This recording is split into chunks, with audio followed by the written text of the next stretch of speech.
Hey there, this is Beth Parrish with Inspired Riding. I'm a remote coach and certified riding instructor. I encourage equestrians to feel safe, confident, and connected with their horses. In this podcast, I'm going to talk about having a heart horse in your life. When you have a heart horse, it's the most incredible connection. The heart horse is truly a kindred spirit, one that totally understands you on a soul level. Some people might think it happens in an instant, just like the movie The Black Stallion. But just like any other relationship in life, it takes time and dedication to create that truly heartfelt connection with your horse. I remember the first time I met my heart horse. I was a young instructor and was offered to take over the beginner riding program.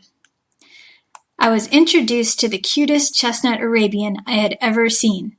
His registered name was B.F. Solid Gold, but he went by Biffy. I immediately said, "Oh, you are so cute," and I could immediately feel him size me up as if to say, "What will you do for me?" In that first year, we taught together 5 days per week. He was the steadiest lesson horse I had ever worked with. If someone was off balance, he would just stop. If a little rider on a lunge line lost a stirrup on the side I couldn't see, he would turn his nose to her boot to let me know. He was so tolerant of beginners and especially loved how I would find his itchy spots and encourage all of his students to praise him. He was very proud of himself and loved to get attention for how well he moved with his riders. He was leased out for the program, and one day, the owner showed up out of the blue and said she needed to sell Biffy right away as she needed the money. I immediately burst into tears. It was then that I knew he had to be mine. I couldn't bear the thought of losing him. I found a way to do a payment plan and he became mine officially. He remained my most steady lesson horse, as well as a super fun companion and competitor. We did Western pleasure since that was what he was trained for originally, but always in a soft and flowing movement, allowing his Arabian body to be natural and not in any way like the mechanical movements you often see.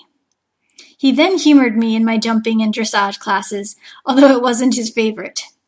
He was actually a very talented jumper, yet was super nervous if the jumps got any higher than 2 feet. I had to talk him through every course and let him know how brave he was, and tell him which jump was next.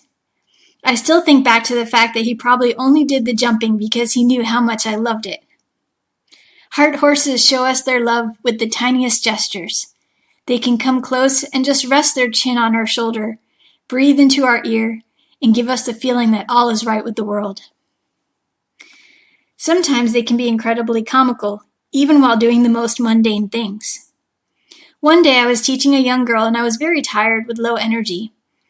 He must have felt that, and as he was going along in the arena and she was learning how to post the trot, he would pass by me, give me a look, and all of a sudden he would start flapping his lips. And he did it several times just when he was passing me by, and I just thought it was the funniest thing, and it totally shifted my energy, and I could not stop laughing. It's the littlest connections like that that make you understand the deep love a horse can have for a human. It's amazing just how much they can care for us and want us to step into our magnificent selves. When it was his time to pass, I was able to spend his last hours on this earth with him. I hugged him, thanked him repeatedly, and told him he was loved. I hope all of you have a heart horse in your life, or will find one in your life one day. They are truly angels in this world. If you enjoyed this podcast, I'd love to hear from you.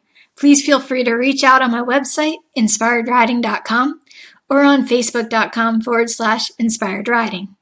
Thanks for listening, and may the horse be with you always.